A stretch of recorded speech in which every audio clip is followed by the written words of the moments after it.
И после речиси 2 месеца, многу дилеми и прашања остануваат неодговорени за страотниот пожар во Тетовската модуларна болница. Зошто се запали и изгоре толку брзо? Имало ли исправна инсталација? Дали бил објектот уредно проектиран и со какви материјали изграден?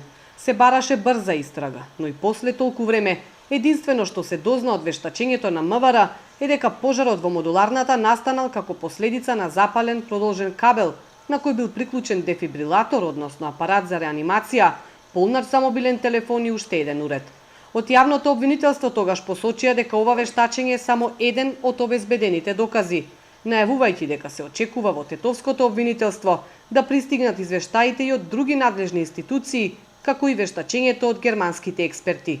До каде се извештаите и воопшто целата истрага во обвинителството без конкретни информации. Истрагата, велат, си течела.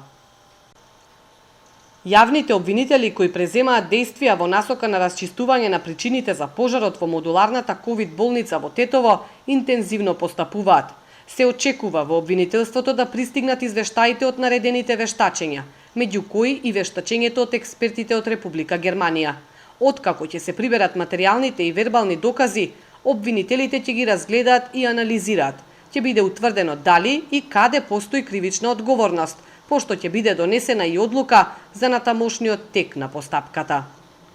После пожарот оставки понудија двајцата директори на болницата, како и министерот за здравство и неговиот заменик. Но по објавувањето на вештачењето на МВР, премиерот Заев одлучи да не ги прифати оставките на Филипче и Хасани, правдајќи ги дека немале вина.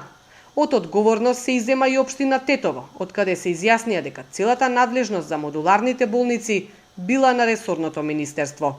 Одлуката на Заев предизвика бурни реакции во јавноста, која бара одговорност за несреќата. Пожарот, во кој изгореа 14 лица, се случи вечерта на 8 септември. На видеото од безбедносните камери се гледа како пациенти се спасуваат преку прозори, а објектот е цел во пламен за само 3 минути.